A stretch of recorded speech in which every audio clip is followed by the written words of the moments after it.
Los coronavirus son una familia de virus que causan enfermedades que van desde resfriado común hasta respiratorias más graves. Circulan entre humanos y animales. A veces, los que afectan a los animales pueden transmitirse a las personas y convertirse en una nueva cepa capaz de provocar males. El nombre oficial de la nueva enfermedad es COVID-19 y del virus que lo causa, SARS-CoV-2. Se ha confirmado su transmisión de persona a persona. Hay que decir que muchos infectados no necesariamente desarrollan síntomas.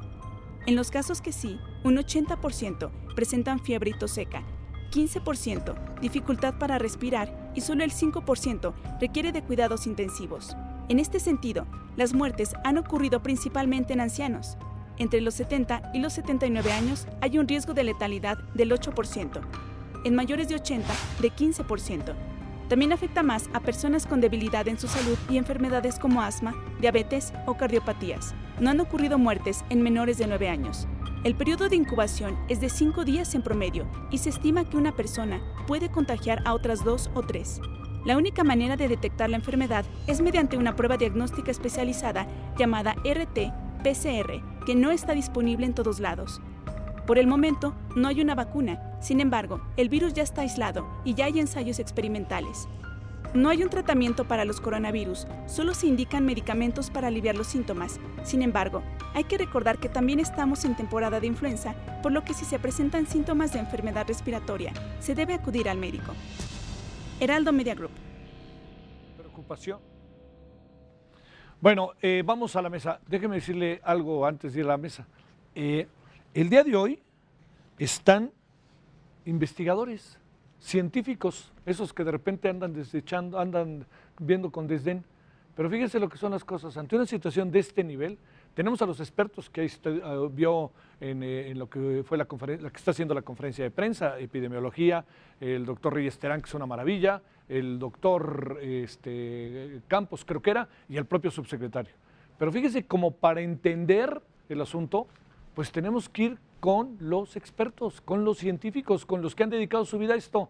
Ojo, lo digo para tomarlo en cuenta, no podemos estar no tomando en cuenta que la única manera de transformación de una sociedad pues, es a través de la ciencia, así de fácil, ¿no? Parece como muy obvio, ¿no? Pero pues parece que algunos no lo creen así. Bueno, mesa de expertos que están trabajando, su vida la han trabajado en ello. Está con nosotros el doctor Samuel Ponce de León, coordinador del Programa Universitario de Investigación en Salud. Doctor, gracias. Buenas noches. Yo creo que no se iban a imaginar que 4 destacados científicos iban a estar sentados en un programa de televisión a las 9 de la noche en viernes, ¿verdad? ¿A poco? Bueno, créanme que sí hay vocación de mi parte. Bueno, doctora Ana Lorena Gutiérrez Escolano, investigadora del Departamento de Infectómica y Patogénesis Molecular del CIMBESTAB. Es un gusto, doctora. Gracias, igualmente. Muchas gracias. La doctora María Eugenia Jiménez Corona, epidemióloga, programa de maestría y doctorado en Ciencias Médicas, Odontológicas y de la Salud de la Universidad Nacional Autónoma de México. Muchas gracias. Buenas noches. Estamos en líos con la UNAM, ¿verdad? Bueno, espero que los podamos resolver. Y del doctor Antonio Lascano. Toño, es un gusto, como siempre lo sabes, gracias. Investigador de la Facultad de Ciencias de la Universidad Nacional Autónoma de México. Gracias, Toño. Gracias a ti. A ver, les pregunto, así, demos una primera ronda si les parece. ¿El gobierno hace bien al decir que no es una emergencia? Si es una emergencia, no es una emergencia, acorde a sus conocimientos, a sus investigaciones, a lo que ustedes saben, demos una ronda y nos van diciendo. Un poco tenemos que ver qué es lo que se entiende por una emergencia. Tienes toda la razón. La Organización Mundial de la Salud llamó a una situación de emergencia global el 31 de diciembre y hablamos de un virus emergente, que es un virus nuevo, que se disemina en una población que no tiene inmunidad. Entonces la situación es complicada. Si decimos, si en este momento tenemos una emergencia aquí en el país, no, se está configurando una emergencia y podrá presentar un problema muy grave en el lapso de semanas.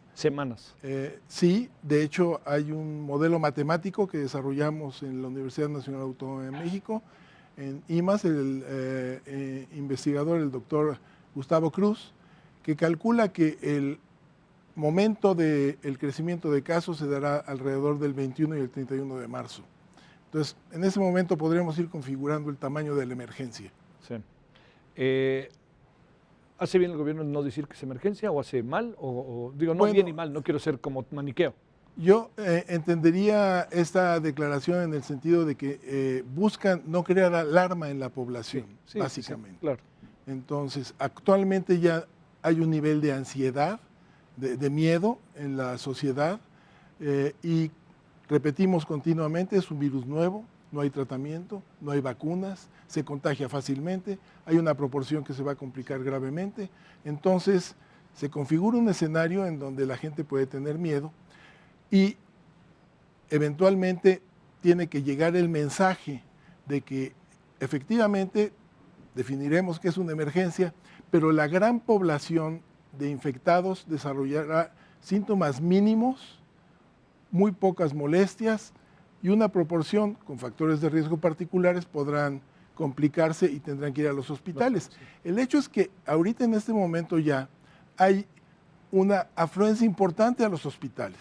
El virus no está circulando extensamente ahorita en la población. Está empezando su circulación, y estamos además todavía en la temporada de influenza y de alta prevalencia de otros virus respiratorios. Entonces, la gran mayoría de la gente que tiene ahorita síntomas respiratorios, desde luego no es por el virus, el coronavirus, es por los otros virus respiratorios. Propios incluso de la temporada. Y realmente no habría justificación para que saturen los servicios de salud, pero un poco ya está ocurriendo eso. Entonces el mensaje del Estado tiene que ser un mensaje tranquilizador hacia la sociedad. Uh-huh. A ver, doctora Ana Lorena, ¿de qué tamaño es el problema? Que el otro día te lo preguntaba y eras como más pausada, lo que no significa que estabas a las vivas, que quede claro, ¿no? Pues yo creo que el doctor ya nos explicó muy bien de qué tamaño es el problema. Pues si nos basamos en las pandemias que ha habido en otros momentos, yo creo que va a haber una expansión y después creo que habrá una forma de contener a esta epidemia. Y bueno, yo creo que realmente lo que estamos viviendo en 2 meses es parte de la situación que hemos aprendido de otras pandemias. Entonces, claramente yo creo que va a haber más casos, eso es evidente, y probablemente se vaya a declarar como una pandemia pronto, ¿no? Sí. ¿La palabra emergencia la colocarías ahorita, doctora, con tu información científica? Yo creo que no todavía. No todavía, pero estaríamos un poco en lo mismo. No, Déjame preguntarte otra cosa, doctora, antes de que prosigamos. ¿Sí estamos ante algo inédito o forma parte de los muchos virus que de repente hay por ahí? Y como el otro día me decías, sí. Yo siempre pensé que los virus eran malos, pero también hay virus buenos, ¿no? Sí. Sí. Mira, yo creo que no estamos ante algo inédito. Si vemos a lo largo de la historia, estas situaciones que que están presentando ahora se han presentado. De hecho, en el 2002, otro coronavirus, el coronavirus SARS, infectó también a una parte de la población. Este fue un brote mucho más contenido porque solamente hubo 8,000 casos y la mortalidad fue del 10%. 10 años después tuvimos otro ejemplo que fue MERS, que es el virus respiratorio del Medio Oriente, que causó 2,500 casos. Eso es un virus que no se propaga mucho entre la población y que tuvo una mortalidad de 35%. Tenemos el otro ejemplo del H1N1 en el 2009. Entonces, este tipo de situaciones que se denominan zoonosis, que es cuando un virus que está en un animal puede pasar a un humano y después propagarse en el humano, son situaciones que eventualmente se esperan. Entonces, y ahora yo creo que con estas situaciones en donde hay una invasión de los humanos hacia los medios selváticos, en donde hay animales que tienen a estos virus y que conviven con ellos y que no causan daño, pero que cuando encuentran un huésped nuevo como los humanos pueden causar eventos de esta naturaleza, pues es de esperar que sucedan. En algunas ocasiones, por ejemplo, como en el MERS, sí. Esta situación de contagio entre las personas es limitada. Entonces el virus aparentemente puede ser adquirido porque los murciélagos que están en la zona comen las frutas, dejan el virus contaminado en estos frutos, los camellos se comen estas frutas, se infectan y los camelleros que están en contacto directo con estos animales están todo el tiempo en contacto, el virus pasa al camellero, hay ciertos casos y se detiene. De hecho, MERS no ha terminado, aunque la epidemia más fuerte fue como por el 2013, me parece. Sí. Sigue habiendo algunos casos, pero este virus se comporta distinto y es un virus que no se propaga bien entre la población. Entonces, ahora estamos ante un virus que es una cuestión zoonótica también, pero que tiene la posibilidad de propagarse mejor en la población. Y yo creo que este es el punto importante. Doctora María Eugenia, iba a llegar al país tarde que temprano, ¿no? Sí, yo creo que era cuestión de tiempo y eso Pero- desde el inicio se comentó y sobre todo cuando se empezó a ver cómo se expandía primero en la zona de Wuhan, en otras ciudades de China y en cuanto a la forma en cómo están concentrados actualmente los casos, alrededor del 95% siguen estando en China, los demás casos sí están fuera, pero ya en los últimos días se han reportado incluso más casos nuevos fuera de China que dentro del propio territorio.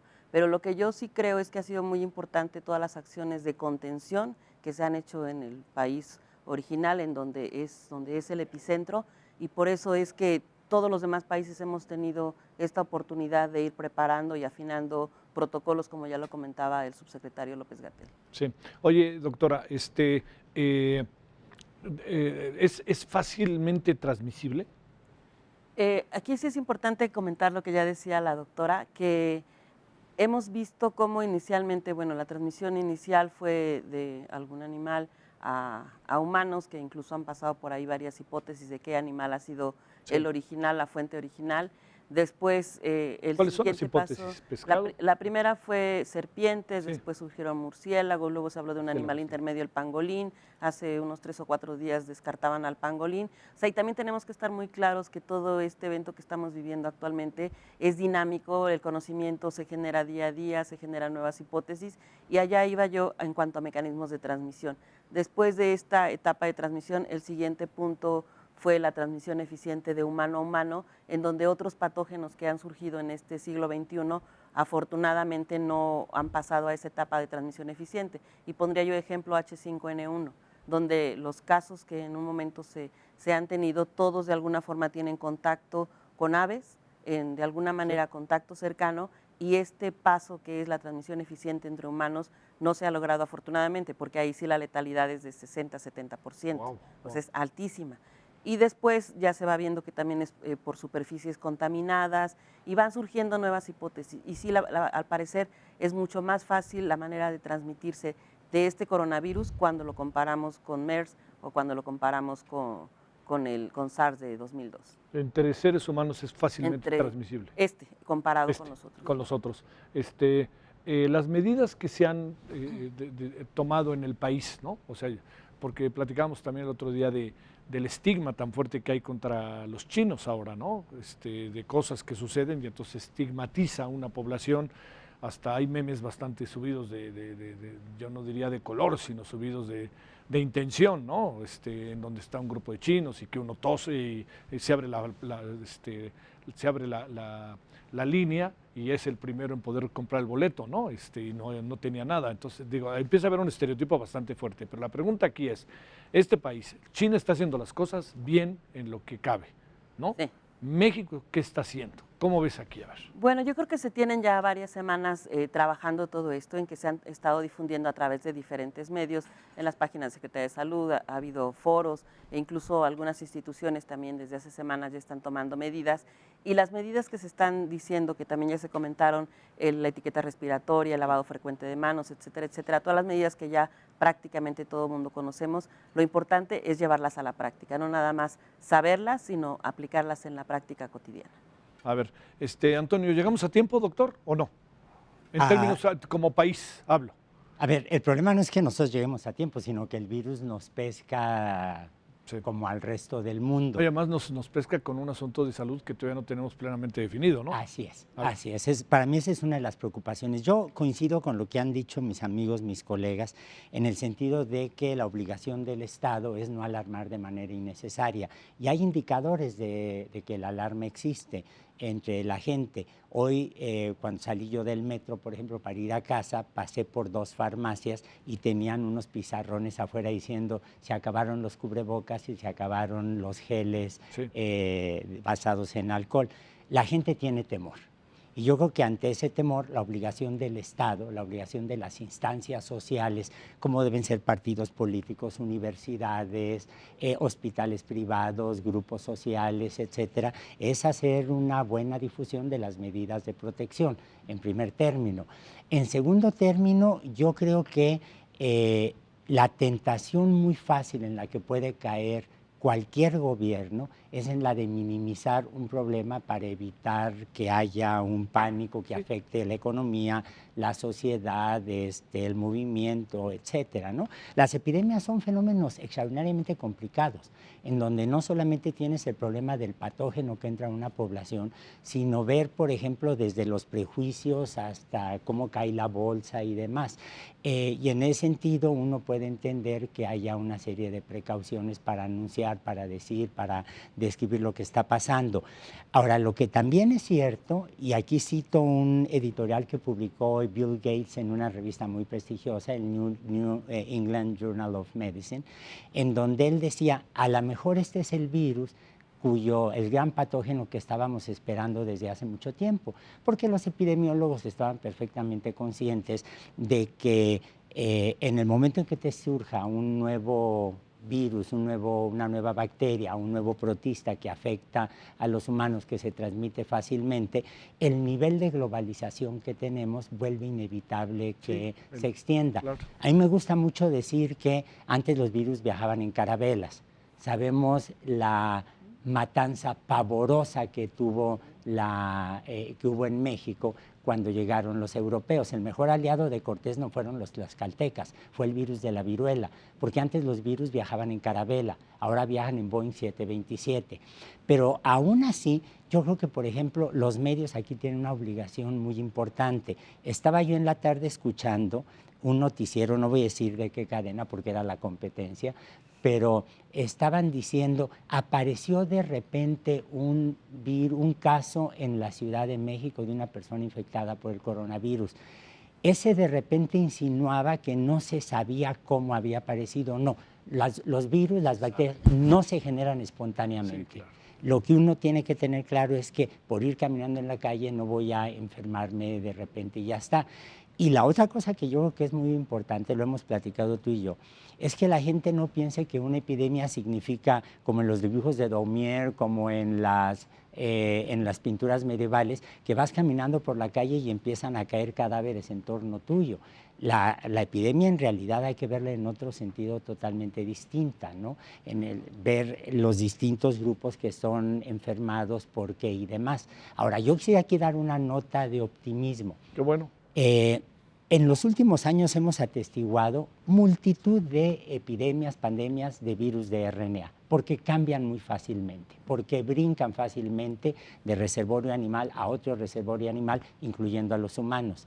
Nada más para dar la lista, está el SIDA, el HIV, está el del Zika, chikungunya, dengue, que es periódico, fiebre amarilla, que ahí está, etcétera. De todos los virus de RNA, el más estable genéticamente es el grupo de los coronavirus. Eso es perfectamente claro. ¿Eso qué quiere decir exactamente? Eso quiere decir que vas a tener zonas donde del genoma que se van a conservar mucho y por lo tanto son blancos muy buenos para que tú desarrolles terapias o desarrolles vacunas.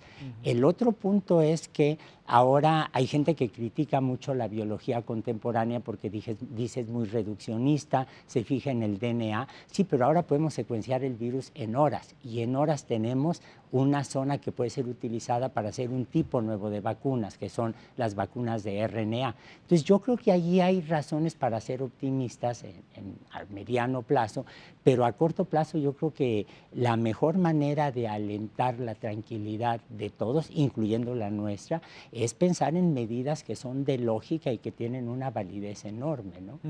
Bueno, vamos a nuestra única pausa.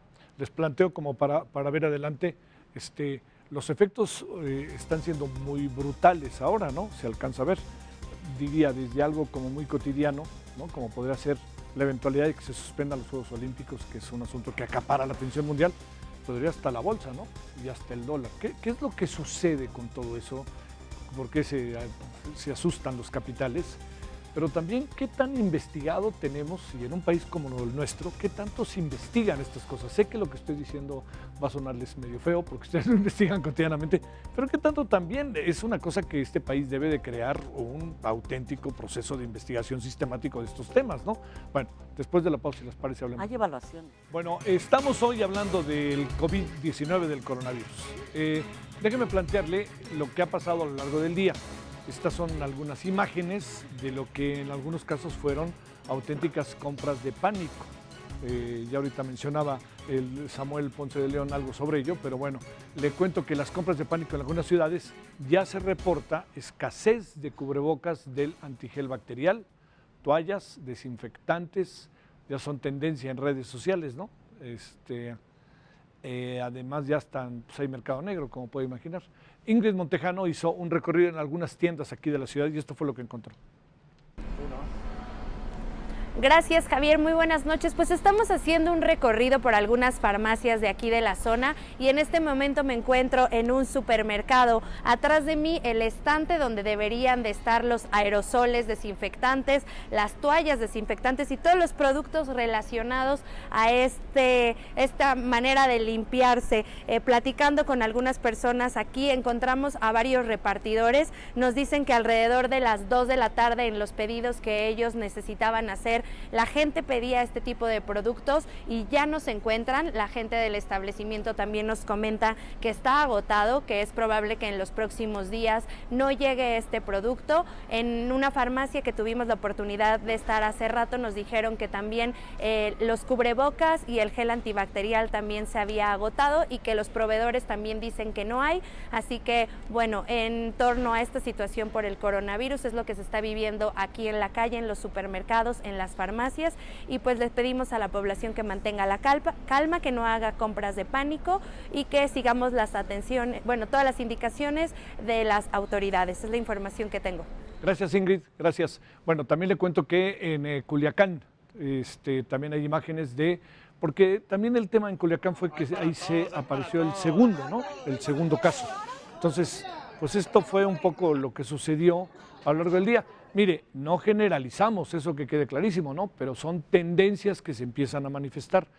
No podría decirle que en todas las farmacias de la Ciudad de México pasa lo mismo, pero hay una tendencia que se aprecia en la calle, en la conversación, etcétera, y en Culiacán otro tanto. Bueno, a ver, doctor, hay que vivir con esto, ¿no? No lo digo en función de los virus que tenemos en la vida y ¿qué es lo que hay que hacer? Sí, hay que vivir con esto, hay que asumir que estamos en esta situación y hay que entender, y este es uno de los mensajes importantes, que pues bueno, tendremos que continuar y entender que tendremos molestias respiratorias eventualmente, una proporción alta de la población, y que tendremos que vivirlo como lo vivimos naturalmente. Estar atentos a que esto no evolucione a una situación más grave y en ese momento sí buscar la consulta médica. Pero esta respuesta que estamos viendo en los almacenes, yo creo que es natural. De hecho, está bien que la población se haga de una provisión de geles de alcohol, que es lo que tratando de tomar conciencia, claro. Están tomando sus precauciones. Seguramente, además, los establecimientos tenían una reserva baja de todo esto, porque inclusive lo de los cubrebocas es entendible también porque China, incluso México ha vendido a China cubrebocas. En este momento la urgencia es realmente atender las necesidades en China. Eventualmente, seguramente la producción se restablecerá y tendremos suficiente material para lo que necesitemos, pero si quieren después podremos un poco entrar al tema de los cubrebocas, que es algo muy interesante. A ver, dinos algo en breve. Bueno, básicamente da una sensación de seguridad, pero los cubrebocas se tienen que utilizar a nivel de la sociedad, socialmente, para evitar que lo que expulsamos cuando tosemos, estornudamos o hablamos se esparza alrededor. Entonces, son los infectados quienes tienen que ponerse un cubrebocas para esto, no los sanos, porque un cubrebocas no los protege prácticamente de nada y podría complicar un poco más la situación de riesgo, dando una sensación de falsa seguridad. La situación es diferente en el ámbito de la atención a la salud, porque ahí sí el personal de salud, que conviene enfatizar, tiene un alto riesgo de infectarse y entonces si el personal se infecta, estamos todavía con una complicación más grave, claro. porque siendo además una población insuficiente de entrada, podríamos entrar en déficit. Entonces hay que cuidarlo, se tiene que cuidar y ahí tienen que utilizar cubrebocas especiales para procedimientos invasivos. Estos cubrebocas de alta eficiencia, que son los N95, solo en el ámbito hospitalario, son en el ámbito de atención a la salud directa en los pacientes. Bueno, a ver, doctora, ¿este país investiga estas cosas o no? Pues mira, este país tiene pocos virólogos. Somos pocos realmente los que trabajamos en El otro me virología. dijiste el número, ¿cuántos son? No, Sí. no. Un número, ¿había 300 o es mucho 300? Pues mira, es que es un número mayor si te pones a tomar en cuenta que no solamente son los jefes de grupo, sino toda la gente que está involucrada, los auxiliares de investigación, estudiantes, etcétera. Pero realmente son pocos. Realmente coronavirus en México, no sé si trabajan con coronavirus pecuarios, ¿no? En la Facultad de Veterinaria. Pero no trabajamos con coronavirus como tal, pero sí trabajamos con los virus que decía Toño, que son virus de RNA. Entonces trabajamos con polio cuando se podía trabajar con polio, ahora ya es más complicado. Trabajamos con calicivirus, que son los que trabajo yo, trabajamos con dengue, con Zika, con todos estos virus que además son los que están provocando estas epidemias enfermedades emergentes y reemergentes. Entonces, el estudiar este tipo de virus, que estos virus que tienen genoma de RNA son los que mutan más, son los que son menos imprecisos, los que tienen más variabilidad. Entender estos virus nos ayuda también o conocer estos virus nos ayuda a entender a otros virus, ¿no? Sí. Pero tal como con coronavirus, no trabajamos. Perdón, ¿ibas a decir algo, doctor? Sí, y es importante enfatizar que si hay un grave déficit de virólogos en el país, Es lo que supongo. hay una gran necesidad de tener, y se ha tratado de lograr un financiamiento para establecer un instituto de virología que debiéramos de tener, porque esto lo tenemos que entender en el contexto que nos presenta precisamente la epidemia, porque son los virus, representan en cierta medida una amenaza para la humanidad. La peor experiencia que ha sufrido la humanidad ha sido la pandemia de influenza de 1918. Y es un poco lo que se tiene. ¿Cuántas personas habrán muerto? 50 millones. Más muertes que la Primera y la Segunda Guerra Mundial juntas. Que te voy a decir que el de la viruela fue aún peor, se estima que fueron 300 millones. Nada ¿Eso más en que qué el año? lapso de tiempo fue más largo. Claro, fue más largo, pero ¿entre qué año y qué año más o menos? Mira, se estima que el virus de la viruela acompañó al humano desde los primeros asentamientos de los humanos en las comunidades agrícolas, o sea, 10.000 años antes, Sí, ¿no? sí, de Cristo. Y afortunadamente en 1980 se erradicó, pero la erradicación fue porque es un virus muy particular, es un virus que realmente causaba el 100% era sintomático, entonces en cuanto había un brote tú podías atacarlo y apagarlo porque el 100% eran asintomáticos, que esta es una de las situaciones que tenemos ahora, ¿no? Que hay muchas personas asintomáticas que pueden contagiar y que no las estamos detectando porque no tienen síntomas, ¿no? ¿Presumes que pudiera en el país haber, no quisieras decir si varios, muchos, que pudiera haber casos de gente que no tenga la más remota idea que tiene coronavirus? Sí, yo creo que sí. ¿Sí? Yo creo que sí. Es casi que inevitable, ¿no? Es inevitable. Sí. Sí. María Eugenia, déjame plantearte ahí un asunto. Pues uno piensa el remedio y el trapito, o sea, ¿no? Yo sé que ustedes investigan todo esto, pero podemos tener pronto una vacuna, la vacuna llega a tiempo, mientras, ¿qué hacemos? Ese es el asunto. Bueno, primero habría Perdón, más un poner, segundito. ¿Qué sí. están haciendo con el señor que está ahí en el Instituto de Enfermedades Respiratorias, el extraordinario instituto, que es una maravilla de lugar? ¿Qué están haciendo con él? ¿Lo tienen en la cama y qué le dan? ¿Le dan suero? ¿Qué le dan? El tratamiento es sintomático, ya se había comentado, y por eso es muy importante estar pendientes cuando tienen sintomatología, no esperar a que alguien ya tenga una sintomatología grave, sino ir viendo cómo va evolucionando esto para solicitar atención médica, no automedicarse. En el caso específico de coronavirus, el tratamiento es para fiebre, ataque al estado general, todo para malestar. Aquí, a diferencia de lo que ocurrió con la pandemia de influenza, donde había una vacuna que rápidamente hubo la posibilidad de tener, sustituyendo antígenos, tener la vacuna pandémica y que se tuvo realmente rápido. Esto ocurrió unos meses después, en octubre ya estaban los primeros lotes de la vacuna y México tuvo la oportunidad de tenerla después de Estados Unidos y Canadá y hasta marzo, nosotros tuvimos a finales de octubre, principios de noviembre, y Brasil, que fue el siguiente país en América, el cuarto, la tuvo hasta marzo. Fíjate. Entonces, Esta es una diferencia grande. No hay una vacuna, la vacuna lleva un proceso, además del desarrollo, y que ahorita varios grupos a nivel internacional están retomando los estudios que hicieron y que incluso algunos llegaron a tener vacunas candidato con la experiencia de SARS, que aquí habría que hablar, y tal vez Toño quisiera ahorita ampliar un poco la parte filogenética, donde muy al inicio, en la primera quincena de enero, cuando ya se tenía la secuencia genómica completa del virus, lo que se hizo fue estos árboles para ver a qué otro coronavirus se parecía, y ahí hay un primer estudio donde pusieron no solo coronavirus humanos, sino también aislados de animales, y se vio que el más cercano que estaba era con SARS. Ahorita hay varios grupos, y simplemente pongo un ejemplo.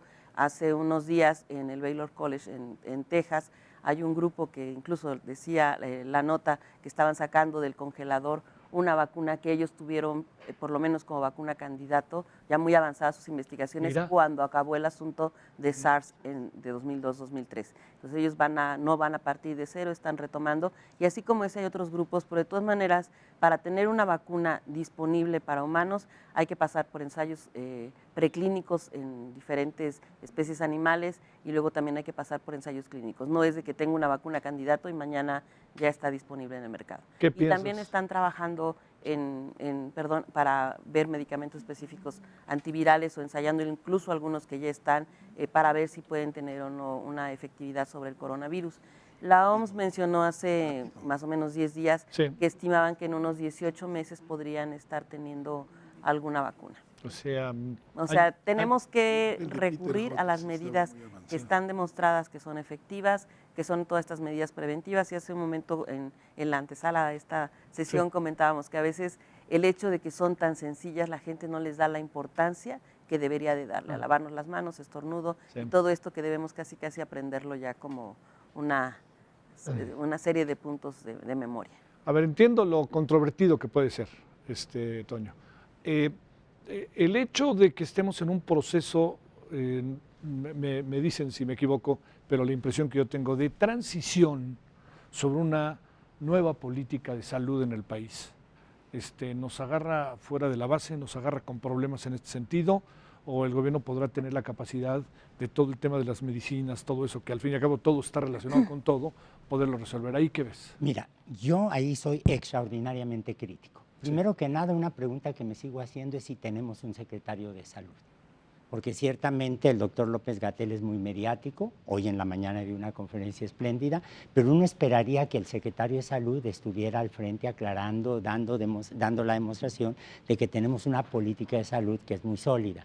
En segundo lugar, la salud es como la educación, como el desarrollo de la ciencia, como la protección del medio ambiente. Debe estar definida por políticas transeccionales en donde tú ni desbaratas lo bueno del pasado, ni te concentras en el presente para hacer predicciones al futuro. Y el caso concreto del número tan limitado de virólogos que tenemos es para mí un ejemplo clarísimo.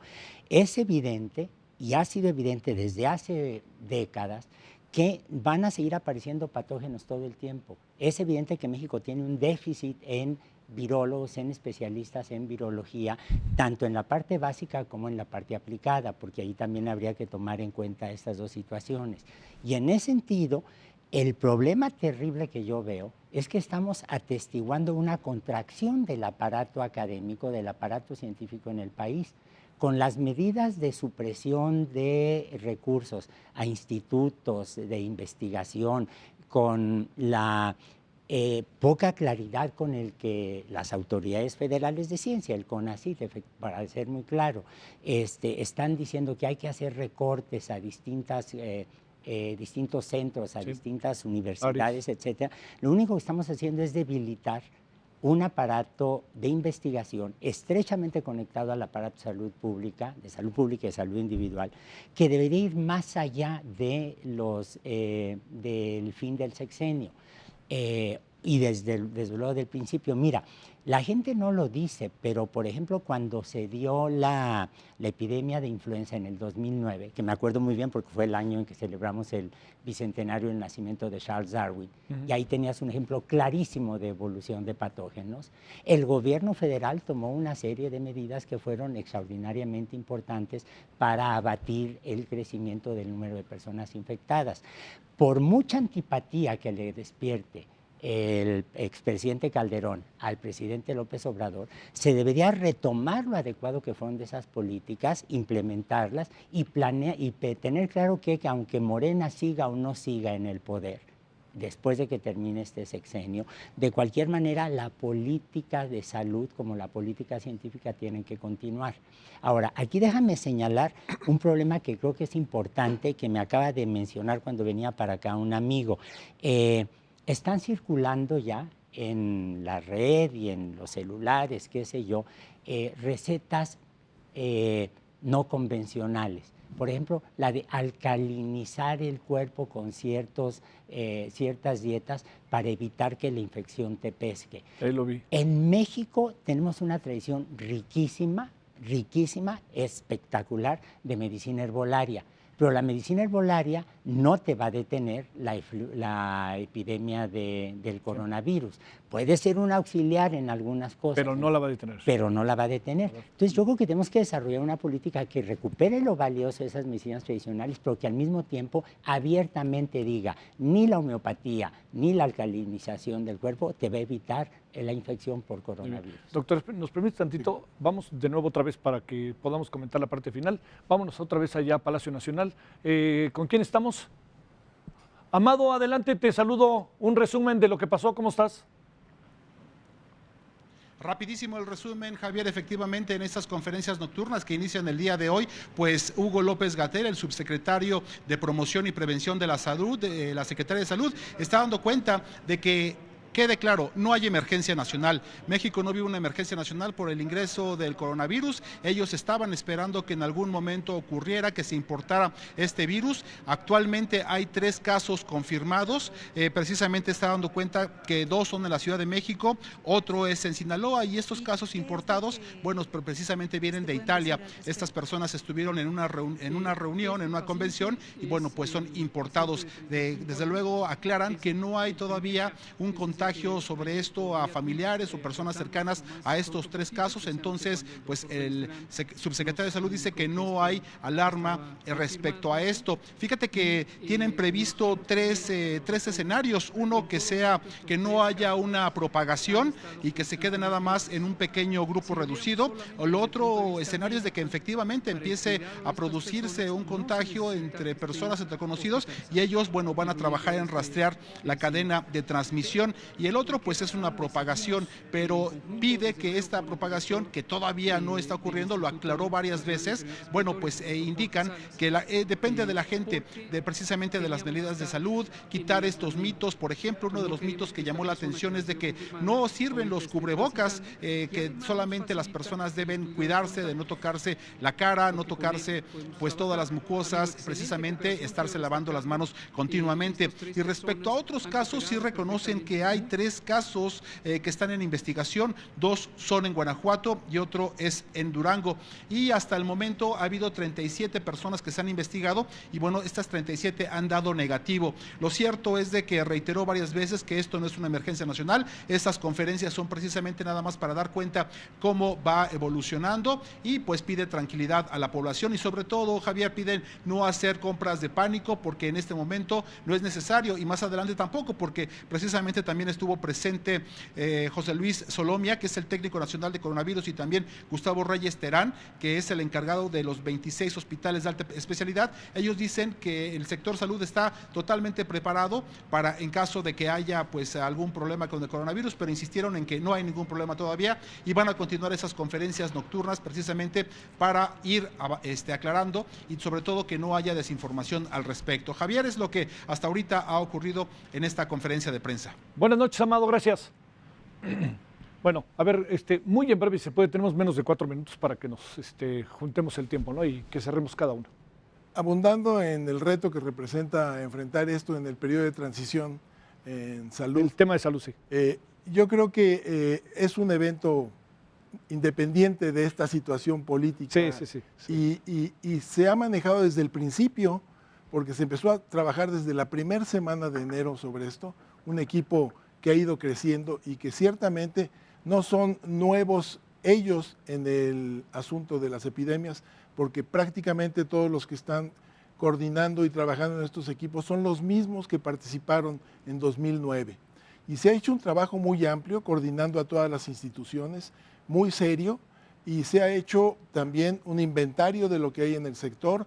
Desde luego, yo pienso que no afecta propiamente esto, por más que tenga algunos matices políticos o que se le quieran dar, que desde luego no debería de darse. Y sí tenemos que tener claro que estando preparados, el sector salud es insuficiente.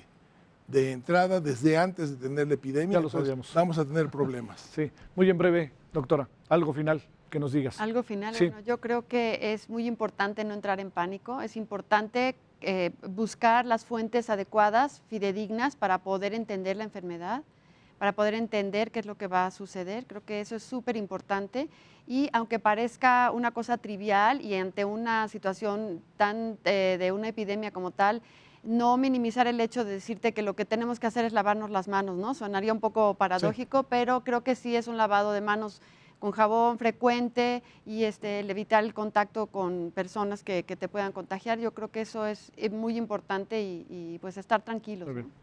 Adelante, doctora, en breve. Yo creo que también un punto importante es que tenemos un sistema de vigilancia epidemiológico que funciona bien, donde están todas las instituciones del sector salud incluidas, que usan los mismos protocolos, y esto ayuda, no todos los países tienen eso. Y el otro es la red de laboratorios nacional, que el INDRE coordina, en donde se tiene la capacidad de diagnóstico, que tampoco lo tienen todos los países. Recientemente, hace unos días, vinieron varios países de América Latina para capacitarse en México para poder tener la técnica diagnóstica. Este es un punto. Esa es una fortaleza. Claro, es una gran fortaleza. Toño. A mí me llamó mucho la atención la imagen de la conferencia de prensa en Palacio Nacional, porque había muy pocos medios representados.